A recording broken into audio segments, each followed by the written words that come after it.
Hello friends, this is दीपक चौहान। दोस्तों, बातचीत करते करते हमें अधिकतर बहुत सारे ऐसे हिंदी वाले वाक्य बोलने होते हैं इंग्लिश में, जिसका अंग्रेजीकरण करना बड़ा मुश्किल होता है।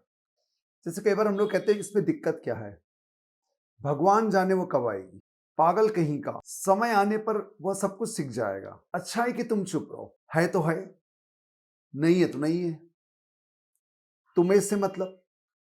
ऐसे बहुत सारे हिंदी के जो सेंटेंसेस होते हैं जिसका इंग्लिश में बनाना थोड़ा मुश्किल होता है, तो ऐसे सेंटेंस को हम लोग वर्ड टू वर्ड ट्रांसलेट नहीं कर सकते, लेकिन उसका अर्थ को समझकर हम लोग ट्रांसलेट जरूर कर सकते हैं। तो आज मैं ऐसे कुछ फ्रेजेस लेके आया हूँ, कुछ ऐसी हिंदी के कुछ ऐसे सेंटेंसेस लेके आया हूँ जो बातचीत करते हम लोग अधिकतर इस्तेमाल करते हैं, लेकिन उसका अंग्रेजीकरण कैसे करना है, उसको अंग्रेजी में ट्रांसलेट कैसे करना है, ये एक बड़ी समस्या होती है।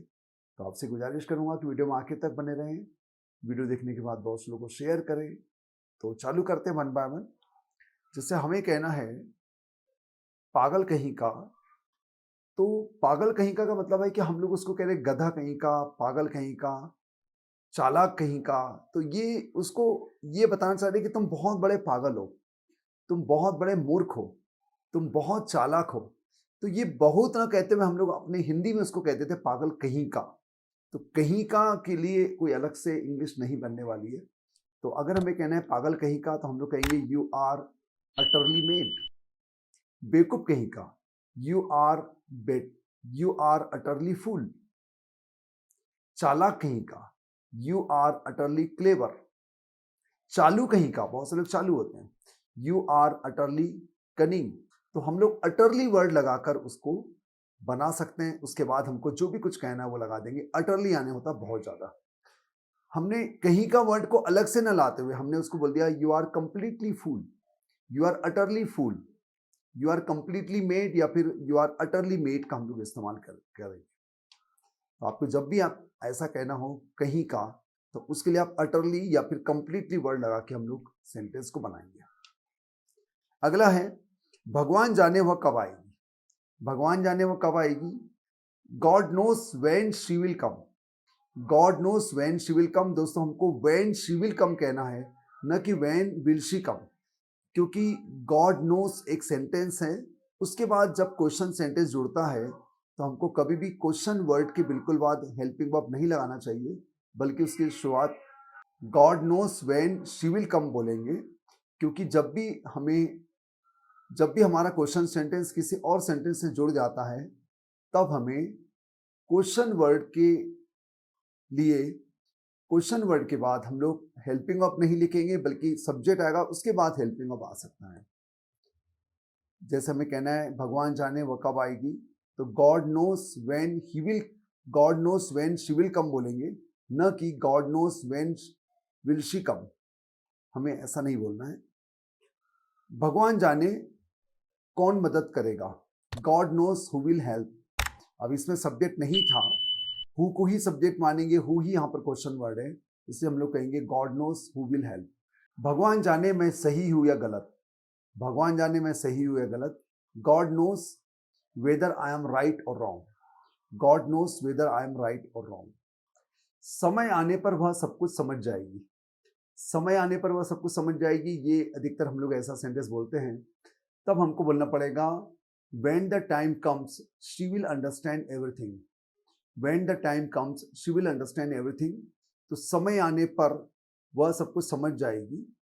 तो when the time comes, जब समय आएगा, तो when का मतलब भी जब होता है तो उसके साथ हमको will नहीं लगाना चाहिए, उसे हमें प्रेजेंट सिंपल मानना चाहिए। तो when the time will come नहीं बोलेंगे, when the time comes बोलेंगे। she will understand everything, she will understand everything in due course, हम लोग ये भी कह सकते हैं she will understand everything in due course। समय आने पर तुम पछताओगे, तो इसको बोलेंगे when the time comes you will repent, when the time comes you will repent, you will repent in due course, you will repent in due course। समय आने पर हमें सफलता मिल सकती है या मिलेगी, आप जो भी कहना चाहें, जो भी समझना चाहें आप कह सकते हैं। when the time comes you will get success, मिल सकती है, you can get success, आप अपने हिसाब से बना सकते हैं। तो आपको लिखना है व्हेन द टाइम कम्स या फिर इन ड्यू कोर्स का इस्तेमाल करके सेंटेंस को बनाना है। बात करने में क्या दिक्कत है? What is problem in talking? वहां जाने में क्या दिक्कत है? What is problem in going there? What is problem in talking? What is problem in going there? झगड़ा निपटाने में क्या प्रॉब्लम है? What is problem in solving the matter? What is problem in settling the quarrel? What is problem in settling the quarrel? फिर तो आप what is problem इन के बाद अगर वर्ब आ रहा तो आप आईएनजी फॉर्म लगाकर उस सेंटेंस को बना सकते हैं, क्योंकि प्रेपोजिशन के बाद हमेशा वर्ब का आईएनजी फॉर्म लगता है। आपको प्रेजेंट पार्टिसिपल का इस्तेमाल करना चाहिए, वर्ब में आईएनजी को प्रेजेंट पार्टिसिपल कहते हैं, ये आपको पता है। अच्छा है कि तुम चुप रहो, अच्छा है कि तुम चुप रहो, you had better keep quiet. तो आपको यू हैड के बाद फर्स्ट फॉर्म लगाकर आकर बोलना है। अच्छा है कि तुम डॉक्टर से मिलो, you had better meet a doctor. यहाँ पर हैड के बाद वर्ब का थर्ड फॉर्म नहीं लगाना है, ये बात ध्यान देना है। अगर हम लोग कई बार बोलते हैं कि अच्छा है कि तुम चुप रहो, अच्छा है कि तुम ये काम कर लो, अच्छा है कि तुम डॉक्टर से मिलो, अच्छा है कि तुम अब सो जाओ, अच्छा है कि तुम अब खाना खा लो, तो हमको यू हैड बेटर के बाद वर्ब का फर्स्ट फॉर्म लगाकर सेंटेंस को बनाना है। तो दोस्तों ये 4 या 5 फ्रेजेस थे जो हम लोग जनरली स्पीकिंग करते समय कंफ्यूज हो जाते हैं। तो मुझे लगता है कि आप लोग को समझ में आ गया है कि हम लोग जब भी इस प्रकार के हिंदी वाले जो सेंटेंस होते हैं जिसका अंग्रेजीकरण करना, जिसमें अंग्रेजी में ट्रांसलेट करना पॉसिबल नहीं होता, वर्ड टू वर्ड नहीं कर पाते, लेकिन ये 4 या 5 फ्रेजेस में लेके आया था जिससे आपको अगली बार जब भी ऐसा बोलना होगा तो आप अच्छे से बोल लेंगे। तो वीडियो कैसा लगा कमेंट सेक्शन में लिख के बताएंगे। वीडियो अच्छा लगा तो लाइक करें, बहुत को शेयर करें, और आप मेरी ऑनलाइन क्लास में ही आ सकते हैं। रेनबो इंग्लिश विद दीपक मेरा दूसरा चैनल, वहाँ पर मैं ऑनलाइन रहता हूँ रात को 9 से 9:30 बजे तक, मंडे टू फ्राइडे। तो वहाँ भी आकर आप अपने डाउट क्लियर कर सकते हैं। धन्यवाद, थैंक यू वेरी मच।